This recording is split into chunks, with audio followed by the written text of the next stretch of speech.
Welcome to the Stay Wealthy Podcast. I'm your host, Taylor Schulte, and I am excited to be back on the mainland and behind the microphone after an amazing trip to Hawaii with my family. This year is my 10-year wedding anniversary, and while on our honeymoon in Kauai 10 years ago, my wife and I always said that if we were fortunate enough to have kids, that we would take them there to celebrate our 10 years. So that's what we did. And while it was a long 6-hour battle with my 1-year-old on the plane each way, we enjoyed every minute of our trip. But it's good to be back. It really is. And before we kick things off today, I just want to publicly thank Jeremy Schneider one more time for stepping in and doing an amazing job taking over the podcast while I was out. If you're on Instagram and you have not checked out his account over there yet, I highly, highly recommend it. There is a reason that he has created a very engaged tribe of over 400,000 people there. He has such a unique gift of distilling complex finance and investing topics into these easily digestible images that he actually designs himself. You can find him at Personal Finance Club. And if you're not a regular Instagram user like yours truly, check out his website, personalfinanceclub.com, which has tons of free investing resources and an online forum that you can engage with and ask questions. Okay, let's get into today's show. I was only away from the mic for 6 weeks, but a lot happened during that time period. The S&P 500 rebounded over 9% after plummeting 20% to start the year.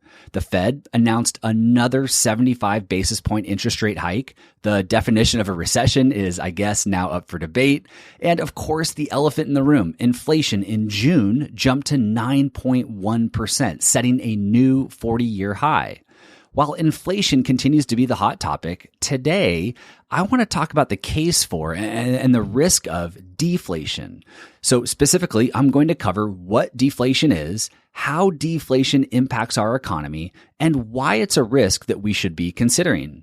To grab the links and resources mentioned today, just head over to youstaywealthy.com/163. I think it's safe to say that everyone knows what inflation is. But to quickly recap, inflation is the rise in prices for goods and services over a given period of time. This increase in prices, in turn, causes our purchasing power to decline. For example, during inflationary time periods like right now, it takes more of our money to buy that same gallon of milk. Moderate inflation is normal and it's expected. Hyperinflation, as discussed here on the show, is catastrophic and unexpected. And while pundits have been screaming about hyperinflation since the 08-09 recession and have doubled down since the COVID crash in 2020, the risk of deflation is probably a more realistic one to understand and consider as a possibility. Deflation is when prices decrease. It's the opposite of inflation. During deflationary time periods, our purchasing power is increased. In other words, we can buy that same gallon of milk at a lower price. So why then is deflation a risk? If prices are going down and our purchasing power is going up, why is deflation something to worry about? Well, for one, if prices are going to be lower in the future, you and I might be more inclined to save our money versus spend it. In addition, during deflationary time periods, wages typically decline, and even worse, unemployment spikes. A decrease in consumer spending coupled with smaller paychecks will, not so surprisingly, weaken the economy. And to top it all off, despite people losing jobs and making less money, consumer debt obligations typically don't change. In other words, in a deflationary environment, consumers are now trying to make that same mortgage payment or that same auto loan payment with a smaller paycheck or maybe no paycheck at all. Finally, with prices on goods and services dropping, corporate profits can be squeezed during deflationary times, causing stock prices to drop, which in turn, for those of us that invest in the stock market, causes our investment account values to go down. To recap, because that was kind of a lot, during deflationary time periods, we often see 5 things hinder the economy. Number 1, a decrease in consumer spending. Number 2, lower wages. Number 3, higher unemployment. Number 4, debt obligations unchanged. And then finally, number 5, corporate profits being squeezed, causing lower stock prices. When deflation comes up in conversation or makes headlines, we often immediately think of the Great Depression in the 1930s because this was, of course, the most dramatic recession and deflationary environment that we have ever experienced. Since then, the only other deflationary period here in the US was in '08 and '09, the second worst recession in history, often referred to as the Great Recession. And thankfully, deflation was not as severe as some had predicted during the Great Recession. Look, my goal today is not to ring the alarm bells and suggest that '08, '09 round two is around the corner. My goal is to simply make sure that we are aware of potential risks, to be informed, to understand what's possible and what it means to us as investors so that we don't get caught off guard and react irrationally and let our emotions lead us to make bad decisions with our money.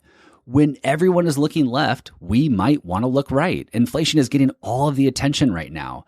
But what if the longer term risk isn't inflation?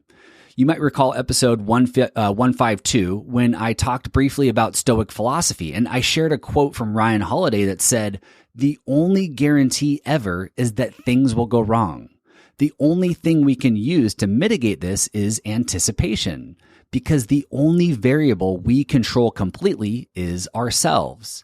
So now that we have a basic understanding of deflation and why it can be bad for the economy, let's explore why I'm even talking about this as a potential risk and why it's at least a possibility to consider.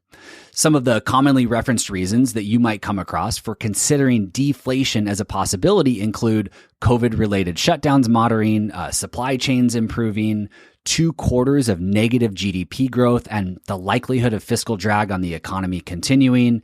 And then finally, a very recent report showing that U.S. personal savings rates are now below pre-COVID levels. In other words, people are saving less money.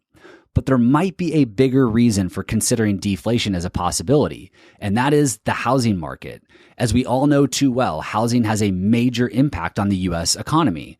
When the housing market goes through difficult time periods, so does everything else. And while the housing market is certainly much healthier today than it was in '08, '09, we do have a unique scenario where real estate has been skyrocketing to record levels, and now mortgage rates have jumped and joined the party. We're seeing some early signs of slowing down in the housing market, and maybe you've witnessed them yourselves just walking around, driving around your local neighborhood. But we may not be able to clearly see how this sector is impacted until next year. If housing prices, rent, and interest rates continue to remain high, the likelihood of deflation certainly increases. And of course, much of what happens is also dependent on what the Fed does, and if they continue to aggressively fight the inflation narrative and the risk of a recession, or if they back off. Speaking of a recession, historically, recessions have reversed inflationary trends. So if we can ever land on a definition of a recession, and we do find ourselves in one officially, the chance of deflation or even disinflation increases. And disinflation is where I want to wrap all this up. Disinflation is when the rate of inflation slows down.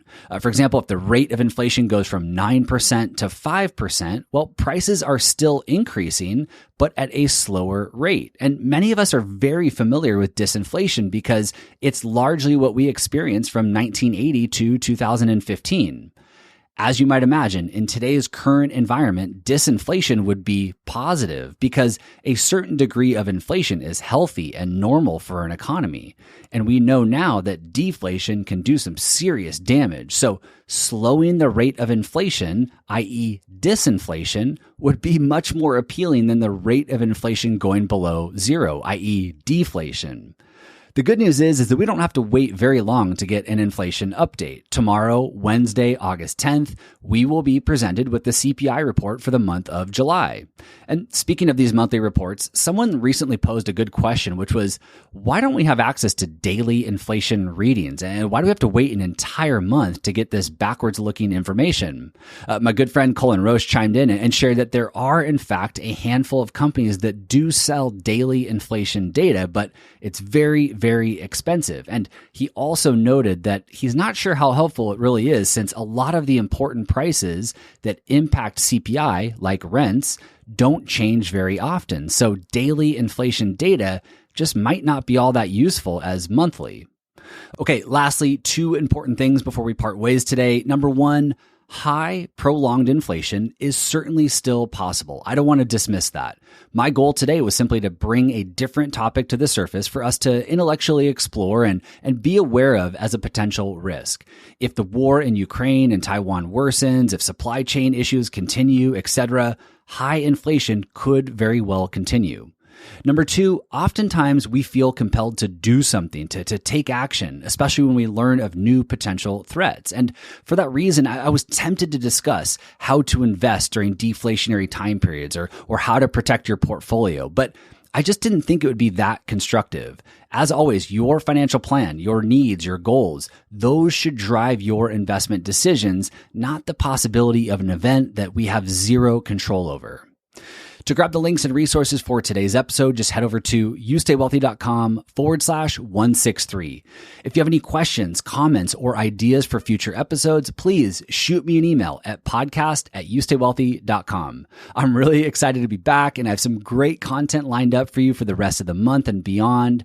Thank you, as always, for listening, and I will see you back here next week. This podcast is for informational and entertainment purposes only and should not be relied upon as a basis for investment decisions. This podcast is not engaged in rendering legal, financial, or other professional services.